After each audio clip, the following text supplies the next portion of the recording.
बहुत सारी एम्बिग्विटीज़ होती हैं, जहन में क्लैरिटी नहीं होती कि क्या हम अपनी स्किल सीख तो लेते हैं, उसको पॉलिश कैसे किया जाए। जिस आदमी के पास मल्टीपल स्किल हों तो वो उसके लिए मुश्किल हो जाता है कि सारे क्लाइंट्स को अकेले डील करना। मेरी इतनी अर्निंग नहीं थी कि मैं अपनी यूनिवर्सिटी की फ़ी पे कर सकूं या अपने एक्सपेंस उठा सकूं। सबसे पहले जो हमारे काम की क्वालिटी है उसको बेहतर करना पड़ता है, तो क्लाइंट ऑटो मिल जाता है। सर साकिब अज़हर की वीडियो मेरे सामने आई तो वो मैंने देखी।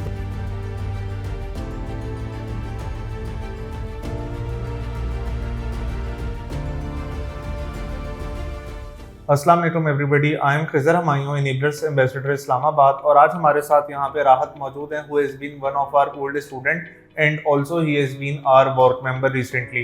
तो आज हम इनसे इनकी जर्नी के बारे में डिस्कस करेंगे कि इन्होंने किस तरह से अपनी जर्नी स्टार्ट की थी। इन्होंने इनेबलर्स के साथ ट्रेनिंग कोर्स एक ज्वाइन किया था फ्रीलांसिंग के हवाले से, जिसमें अमेज़ॉन को इन्होंने काफ़ी हद तक अच्छे तरीके से अंडरस्टैंड किया था। उसके बाद इन्होंने अपनी सर्विसेज की जर्नी स्टार्ट करी और शुरू में इनको काफ़ी हर्डल्स आए, सपोर्ट वगैरह इनको मिलती थी, लेकिन इनको वो एनवायरनमेंट चाहिए था जहाँ पे डेडिकेशन से काम कर सकें। तो इन्होंने फिर हमारा इनेबलर्स का जो इनिशिएटिव है, इनेबलर्स वर्क इस्लामाबाद, ज्वाइन किया। तो आज हम इन्हीं से सारी चीज़ें डिस्कस करते हैं। कैसे हैं राहत, आप ठीक हैं? अल्हम्दुलिल्लाह सर। अच्छा राहत, आप यहाँ पे ऑडियंस को एक बात बताइए, इनेबलर्स के बारे में आपको किस तरीके से पता चला था और आपका क्या डिसीजन था कि आपने सोचा कि मुझे एक फ्रीलांसिंग करनी चाहिए और अमेज़ॉन पे काम सीखना चाहिए? सर जब मैं एफएससी में था, लास्ट दिनों में एग्जाम्स के दिन चल रहे थे, तो लाजमी बात एग्जाम्स के अंदर मोटिवेशन चाहिए थे, तो मैं ऐसे मोटिवेशनल वीडियो सुनता था। तो सर साकिब अज़हर की वीडियो मेरे सामने आई तो वो मैंने देखी। तो उस टाइम मुझे अमेज़ॉन का इतना आइडिया नहीं था, जस्ट मतलब ये आइडिया था कैसे कुछ अर्निंग वाला प्लेटफॉर्म है।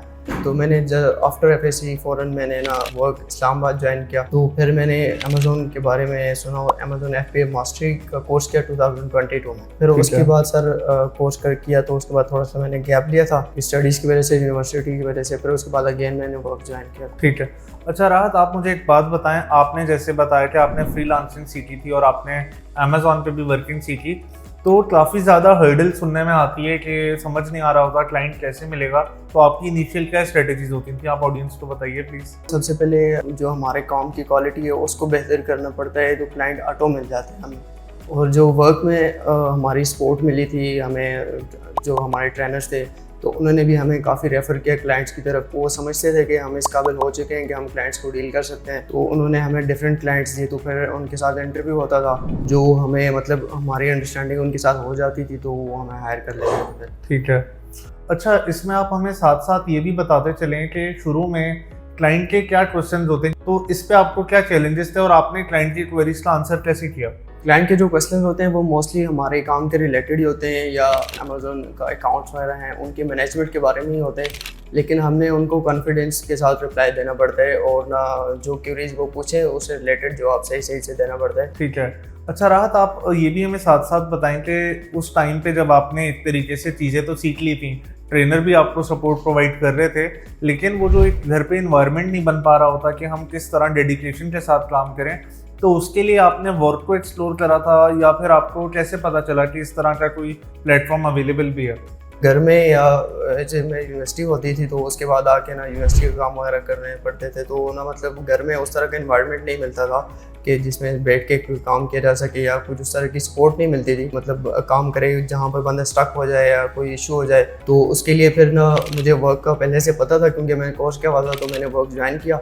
तो इधर चूँकि अच्छा इन्वायरमेंट भी है, आपको ट्रेनर सपोर्ट भी मिलती है, साथ बाकी आपके कोलीग्स वगैरह जो सीनियर्स होते हैं वो भी आपकी हेल्प कर लेते हैं, तो इससे काफ़ी हेल्पफुल साबित होता है वो। Thank you.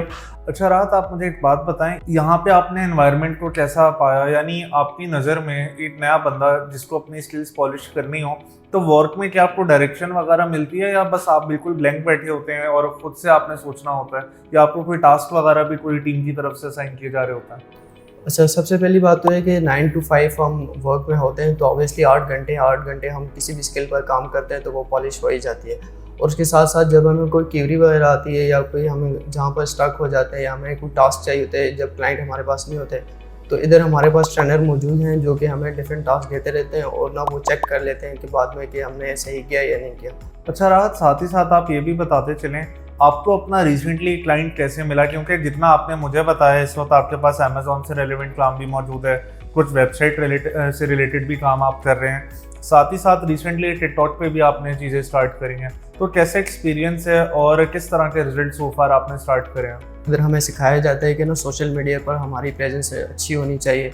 तो हमारा जो फेसबुक ग्रुप है उधर हमारी प्रेजेंस अच्छी होनी चाहिए, तो हम उधर प्रेजेंट रहते थे, तो उधर से भी हमें क्लाइंट मिल जाते थे। और दूसरी बात कि ना यहाँ पर जो हमारे ट्रेनर हैं वो हमें क्लाइंट प्रोवाइड करते हैं तब जब हमारे काम की क्वालिटी इतनी अच्छी हो जाती है कि उनको लगता है कि ना हम क्लाइंट के साथ डील कर सकते हैं, तो वो हमें रेफ़र कर लेते हैं। तो वो जिस क्लाइंट के साथ हमारी अंडरस्टैंडिंग अच्छी होती है तो वो हमें हायर कर लेते हैं। अच्छा राहत, इसमें अब आप दूसरों के लिए क्या कर रहे हैं एक तरीके से? फॉर एग्जांपल अब आपको क्लाइंट मिला है, ठीक है, फॉर एग्जांपल हमारे पास डिफरेंट स्टूडेंट्स कह रहे होते हैं कि आप हमें रिलायबल लोग बताएं, तो हम उन्हें कह देते हैं कि वर्क में आप आएँ, टीम्स बैठी हुई काम कर रही हैं, उनका आप इंटरव्यू करें, और इसी जैसे आपके साथ हुआ। तो यही वाला प्रोसेस, इससे चले आपकी हायरिंग हो गई क्योंकि आपके पास स्किल भी अवेलेबल है। पर हमारे पास वर्क में कुछ ऐसे मेंबर्स भी होते हैं जिनके पास एक तरीके से आप कह लें स्किल होती है पर वो कम्युनिकेट नहीं कर पा रहे होते, और कुछ ऐसे भी हैं जो बिल्कुल इनिशियल लर्निंग फेज में है। तो क्या आप उन्हें भी टास्क दे रहे हैं या टोटल अपना काम खुद ही मैनेज कर रहे हैं, या फिर उनको भी आप साथ में सिखा रहे हैं? जिस आदमी के पास मल्टीपल स्किल्स हों तो वो उसके लिए मुश्किल हो जाता है कि सारे क्लाइंट्स को अकेले डील करना। तो जो वर्क है इधर बिगिनर स्टूडेंट्स हैं या जिनके पास इतनी कम्युनिकेशन स्किल उनकी इतनी अच्छी नहीं है, तो हम ऐसा करते हैं कि ना उनको भी अपने साथ अटैच कर लेते हैं एज अ टीम मेंबर। अच्छा राहत, मुझे एक और चीज़ बताएं। बहुत सारे लोग कहते हैं कि ये सब चीज़ें ऐसी कहने की बात होती है, नहीं मैनेज हो पाता, यूनिवर्सिटी के असाइनमेंट वगैरह। तो आप अपनी यूनिवर्सिटी लाइफ और अपना जो प्रोफेशनल काम है दोनों में बैलेंस कैसे करते हैं? सर एक्चुअली जी मैं नंबल में पढ़ता हूँ, बीएस कर रहा हूँ, और साथ साथ चूँकि यूनिवर्सिटी फर्स्ट टाइम होती है हमारा मॉर्निंग जो है 8 से 1 बजे तक, तो उसके बाद मैं ना वर्क ज्वाइन कर लेता हूँ। और वर्क से जो है 5 तक या कभी टाइम एक्सटेंड हो गया तो 7-8 बजे तक हम वर्क ज्वाइन करते हैं, तो उसमें वहाँ काम कर लेते हैं। तो फिर उसके बाद घर में भी जाकर अगर यूनिवर्सिटी के असाइनमेंट्स वगैरह हुई तो वो भी कर लेते हैं, और साथ साथ जो है अपना जो प्रोफेशनल स्किल्स है वो भी मैनेज कर लेते हैं। अच्छा, एक क्वेश्चन थोड़ा पर्सनल है, अगर आप कंफर्टेबल हो तो बताएं।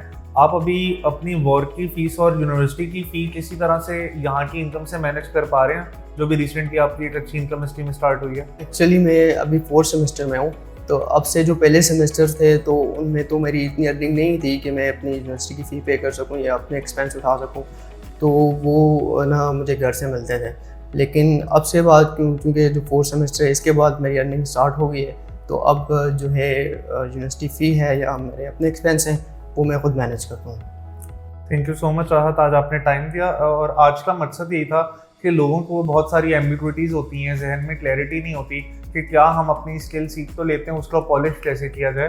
तो मैं आप सबको यही कहना चाहूँगा, आपके सामने राहत हमारे यंगस्टर्स हैं और आपके सामने की मिसाल बैठे हुए हैं कि किस तरीके से यूनिवर्सिटी लाइफ और अपनी जो है प्रोफेशनल एक्सपीरियंस दोनों को मैनेज भी कर पा रहे हैं और अपने आप को भी सपोर्ट कर पा रहे हैं और आहिस्ता आहिस्ता अपनी फैमिली को सपोर्ट करने के भी काबिल हो रहे हैं। सो इट इज़ रिकमेंडेड कि आप लोग अपने सिटीज़ में देखें, अगर आपको वहाँ पे वर्क की अवेलेबिलिटी नज़र आती है नीबलेस के प्लेटफॉर्म से, तो ज़रूर आप ज्वाइन करें। Thank you so much everybody.